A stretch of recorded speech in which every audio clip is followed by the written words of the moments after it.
Good morning, everybody. It's time for the backyard update post rain. Okay, so we are almost a week out from that big rain we had on Monday. This is my rosemary plant, looking pretty good. And I wanted to show you guys what my yard and my water buckets look like. This guy filled up. I have begun using water from my standing buckets, and yes, I did treat them so that mosquitoes would not grow in these little turkeys. So my oxalis is looking really good. It's got a lot of blooms on it. These are looking healthy. The blooms that are coming out on the mint now have a little more color to them than they had because they were mostly white because of the sun.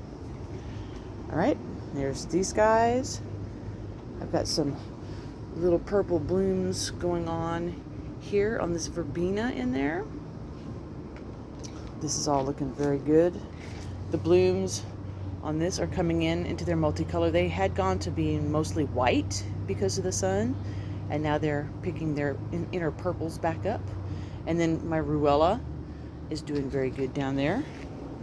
I'm going to kind of flash a little bit. So you remember how yellow and dry everything was looking? A lot of the grass you see out there is the underlying Bermuda that's coming back. Yes, I actually have a backyard full of Bermuda grass. It's fine.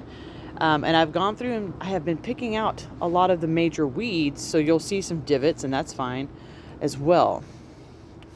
A couple more of my buckets there. This is one of my first major water buckets that actually has a hose that I'll use.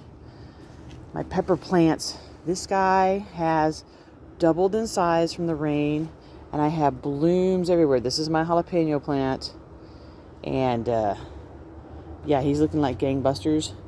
Look at the difference, because remember when I trimmed this back and it was looking kind of thin and sparse? Well, it's put out a lot of new leaf on the edge, and these are going to be sun catcher leaves.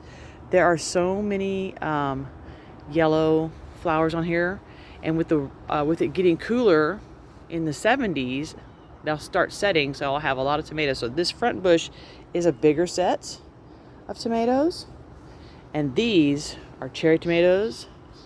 Cherry tomatoes. This is going to be a bigger set of tomatoes right here. Remember this little guy all summer long? He was only about this tall, and now he's doubled in size. This one's thickened up a little bit, so it looks good. And as again, you'll see, I've got a lot of ground cover out here and these lovely little purple blooms. So probably by the end of the week, I'll be ready for a good mow. We're probably going to get some more rain again, and there are my two little crepe myrtles, my ebony flame crepe myrtles, looking good still. Definitely need to mow around them. They got water this summer. This little group, which I did not water at all, again, this is a grapevine and another sturdy plant. As soon as it gets to be more foliage weather, this guy's going to bloom out nice and red. That's just the way he is. All right. My vines are looking pretty good. I actually haven't tied this one up yet. He goes back up on that tall post. And that one over there goes back up on the tall post. This cucumber didn't survive, so he'll be pulled, and I'll put something else there. And of course, this salvia is just gangbuster big and just purpley purple, this dark purple. Love it. Love it, love it, love it. There's my two watermelons. One's there. I'll be picking them shortly. This verbena has blooms, so let me get in closer to this. Look at that. It's just starting to bloom nice and luscious, so I'll have these two competing shortly. They'll just kind of blend right into one another. It'll be so nice. These cucumbers have held on, which is nice. He hasn't put any blooms out on yet, but this one has started blooming. I'll have to pull that one, but the one in the back has got blooms on it as well. So we still have some signs of life. I'll buy me a couple of new ones to plant in there. The Angelonia has started to put out little tiny blooms. It's got one bloom going, so it'll bloom out here in a little bit. So we might get another shot of that next week. And to my okra. Now this has been an interesting species of okra. It grew to the top, as you can see, and then it started to die out, and now it's repropagating from the bottom. So it's starting to put out new growth at the bottom of the stalks and pushed back up. So I've got some growth right in here. I've got some growth right over there as well. So I should have some okra by the end of the week on this. So it's been an interesting cycle to watch with these guys. I'm gonna turn over here. This little Angelonia is hanging on. This poor little salvia just could not handle being in this spot. So he's died out. I'm gonna remove him. And silly watermelons, they still have blooms, and I'm just gonna leave it and let it go for as long as it wants to go, because why not? All right,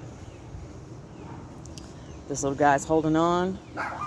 This salvia, it's kind of in a halfway point. I'm not sure if it's gonna make it. It's got a little bit of bloom on it. Again, the butterfly plant, I think it's because it's the only one in the area, so it's growing great, it just hasn't bloomed. And then my calla lilies are looking pretty good. I have a little tiny one back here. Let's look over here. Right down in here. So pretty. All right. And then we're going to take a look at my mint bucket over here. Now this one I did trim out a little bit. And even the blooms on these are starting to be purple towards the end because it's not so hot. So they're not all just... These are older blooms, so they're kind of whitish. But this little bloom right here is purple on the end. You can see, back it up just a bit, there you can kind of see it. And this is my other water bucket. I will probably top that one off a little bit. And it too has a hose so that I can actually just lay it over here and water the mint, water the calla lilies without having to carry water. All right.